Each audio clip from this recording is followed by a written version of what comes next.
That just sounds so good. Fits the style of the song perfectly. Subtle, beautiful, warm saturation. Reward? You don't get a reward for this, you donkey! Sounds terrible. How will people know this might be one of the best videos on saturation, huh? Did you ever think of that? We've all been there. You stack a pile of plugins, hoping for an amazing sound simply because you shelled out good money for them. Or, perhaps worse, because they were free. Congratulations! Your track now sounds like a broken lawnmower, obviously. Stacking 8 saturators is a recipe for a convoluted mess. Of course it is. Yet, I doubt I'm the only person who has entertained questions as: how much saturation should I actually use? Why is my saturated mix harsh instead of warm, or muddy instead of smooth as butter? What is the difference between tube, tape, transistor and transformer saturation? Is it a good idea to put a soft clipper on a mix bus? And what the heck does this graph mean? I went down the rabbit hole to find the truth. And what do you know? Saturation is fun and way more useful for your music production workflow if you know when and how to use it. Stick around to the end, where I'll show you how to transform that broken lawnmower into a vocal that sounds awesome. Let's get into the fundamentals. Saturation is just an umbrella term that we use for a wide variety of specific effects, including distortion, overdrive, fuzz, grid, clipping, and maximizing. At its core, it is a process called non-linear waveshaping. To understand why it is called that, let's look at a linear processor like this super basic compressor first. It just turns the volume down when it gets too loud. It keeps the wave shape intact. Saturation is also considered a compression technique, but instead of scaling the whole signal, it does something different. Instead of turning the volume down, it physically remaps the wave's amplitude, disproportionately scaling it and literally changing its shape. Hence the name non-linear wave shaping. And here is where we find the absolute golden rule of audio wave shaping. Changing a wave's shape mathematically forces the creation of brand new frequencies. In other words, harmonics. The flavor of these harmonics depend on the geometric shape of the non-linear transfer curve. A phrase that will guarantee your next day to lose all interest, so please only use it when you're in company of either academics, audio nerds, or when you play Dungeons and Dragons. To illustrate, we'll reverse engineer a saturated signal. Take a simple sine wave of 100 Hz, and if we chop off the top with a clipper, as you can see, the system essentially adds a flipped signal at exactly 1/3 the wavelength of the original. Add a 1/5, a 1/7, and the top gets flatter and flatter, while the sound gets richer and richer. But check the keyboard. Our fundamental was a G, the third order harmonic is a D, fifth order harmonic is a B, but then comes an F, an A, a C sharp, and an E.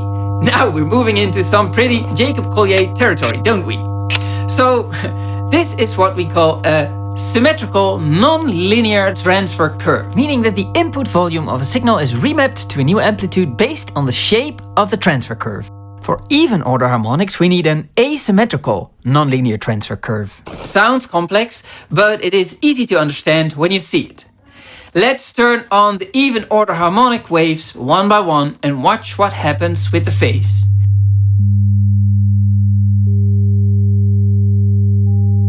See? The harmonics align with the negative half of my original wave, but oppose the second half. One side stumps off, the other forms a triangle. And look at the keyboard here. A G and another G. Another G, and another G, all perfect octaves apart. The waveform isn't symmetrical, and you can't really flatten the top here. In the real world, hardware usually mixes these even and the first few odd harmonics together.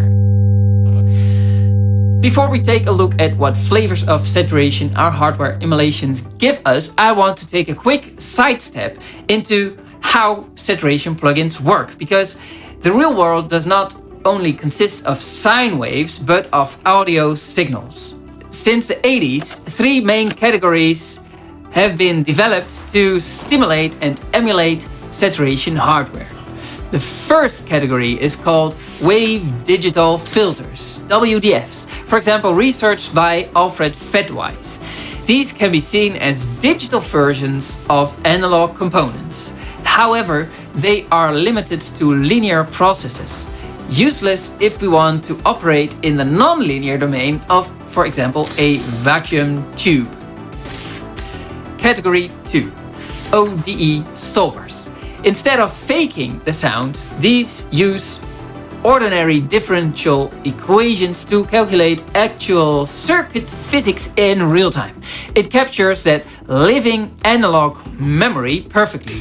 The catch, doing that math sample by sample in real time will absolutely melt your CPU. In the third category, to save their processors, developers relied heavily on lookup tables.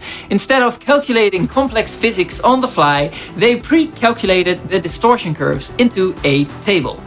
This approach uses a static non-linearity for highly efficient but memoryless waveshaping. It is incredibly fast, but it can sound a bit flat and lifeless on its own. So how do we get that 3D analog feel without a CPU meltdown? According to researcher Will Perkel, the secret is in choosing emulation over simulation. Patents from giants like Yamaha and Peavey show how complex physics are broken into lightweight digital building blocks. It is the holy grail. The three categories cleverly combined, resulting in an authentic 3D sound of a reacting tube amp without bringing our studio computers to a grinding halt. Armed with the knowledge of the first two parts, we are officially ready to bust some oversimplified myths about hardware and how saturation actually interacts with real-world audio signals. You've probably heard it said somewhere. Tubes give you warm, even order harmonics. Tape only causes rougher, sounding odd order harmonics, and transistors do a mix of both. Well, that is simply not true. While tubes do create musically warm, even order harmonics, as you can see, they generate odd order harmonics too. Better yet, the real magic of a tube isn't even static wave shaping. Tubes cause a dynamic memory effect, where their internal bias shifts as transients pass through. This adds more harmonics specifically to the attack of a signal. What about tape? It is true that tape saturation primarily causes odd order harmonics, yet tape machines are still hailed as the ultimate tools for adding warmth. In this case, that warmth is actually a mechanical byproduct. High-frequency transients simply don't have enough room on the magnetic tape, so they get crushed by magnetic saturation and self-erasure. Next up, transformers! As you might know, a transformer also runs on magnetism. Through magnetic coupling in the transformer's core, you get a unique effect called hysteresis, a super concentrated, thick and rich sounding harmonic pattern triggered by low-level signals. Transistors, or sometimes called solid-state saturators, are known for generating a pretty heavy range of odd-order harmonics, but depending on the circuit they're in, they can produce even-order harmonics just fine. They're unique because the transition into clipping is usually aggressive. The moment a signal crosses the threshold, it immediately spits out harsh, high-order dissonant 7th and 9th harmonics. This gives them that well-known angry bite that can add an intense, raspy, shattered glass edge of a signal. Now, this info is already super useful.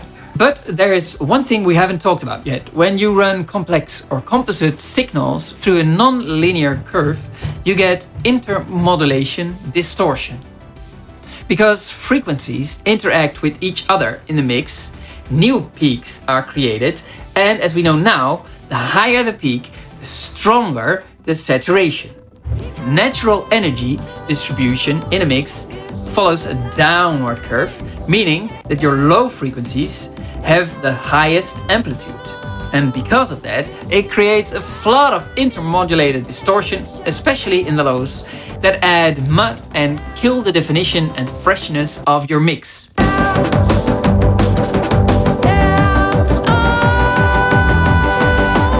Alright, principles down. Now for the best part, applications. The mix bus. Is a soft clipper or tube saturation a good idea?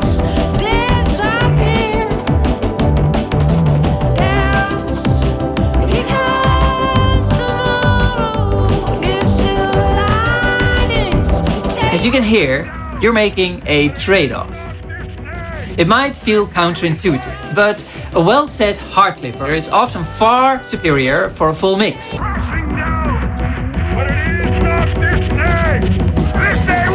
It stays perfectly linear below the threshold. Most of your complex mix passes through untouched. No intermodulation, no added mud. The non-linearity only kicks in on the peaks, lopping them off to give you extra punch and more headroom to push the volume just a bit higher. Since the low frequencies drive our saturator, feeding it a raw signal can easily add to a muddy result. To ensure you're adding warmth without the mud or the harshness, you have to bracket the effect. Here I have a piano track that is a tad boring. I'd like to have it a bit more warmth and muscle. In many saturation plugins, equalizers are built in. Set the filter just above your mud frequency, somewhere around 250 Hz, up to the low mids. Use a second EQ to tame the newly added high frequency harshness after saturation. This tape saturator has an EQ HF adjust that does just that with a high shelf that starts around 4K. And now for the grand finale. 8 saturators on a single vocal, but used in a way that brings out the best in the performance. The secret, these aren't all stacked in series. They're on parallel channels. This means every plugin gets a clean input. We can pre-filter each one, choose the perfect saturator for the specific harmonic flavors, and blend them into a bus like a color palette. In my setup here, the saturators target specific character traits of the vocal, making it easy for me to blend those textures back into taste. Want to see how I actually wired this up? Drop a comment. If the demand is there, I'll reveal the full routing in a separate video. By the way, we just blew past 500 subs last week, so clearly you guys are as obsessed with this stuff as I am. Subscribe to keep the moment going. Now let's hear those vocals. If we listen to this section at a lower volume, you can really hear that added definition the transformer provides. Memories that my mind keeps running through, they all seem to revolve and to gravitate into. During the transition from bridge A to bridge B, listen closely how the triode and the pentode add that beautiful gritty, ragged edge to those higher notes. Father,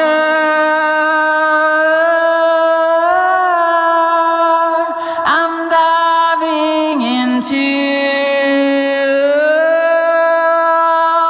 And in this final part, you can hear exactly how much warmth and body the pufferfish and the tape saturation are adding to the mix. Comfort out the dark.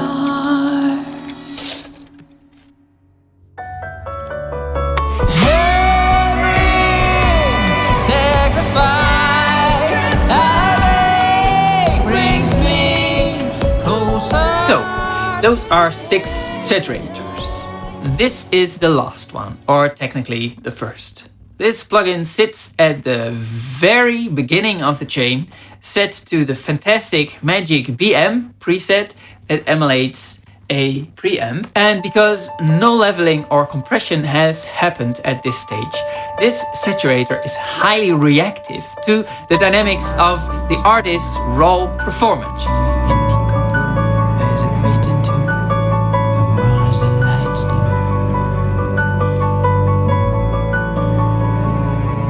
So many places and so much to do. Memories that my mind keeps running through. They all seem to revolve and to gravitate into.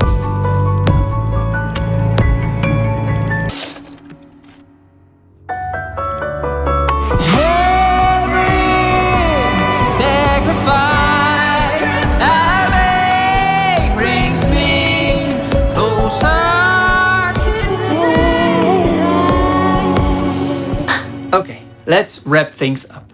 Here are the 3 most important things I want you to remember. 1.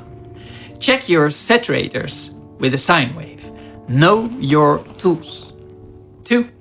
Use the specific strength of each hardware type. And 3. Don't saturate everything mindlessly. Use it to build your density and also your skill. So you got the keys. Now open up your latest project and find one lazy saturator, then swap it out for the right one. Whether it's trading a tube for a transformer or just bracketing your EQ, your mix is going to thank you. If you got value from this video, I want to hear about it. Leave a comment below and share what value you took away. Now hit the like if you like this video, subscribe if you loved it, and if you want to see me lose my mind over how dumb compressor plugins are, check out this video here. May grace and mercy find you today. See you in the next one. Over out.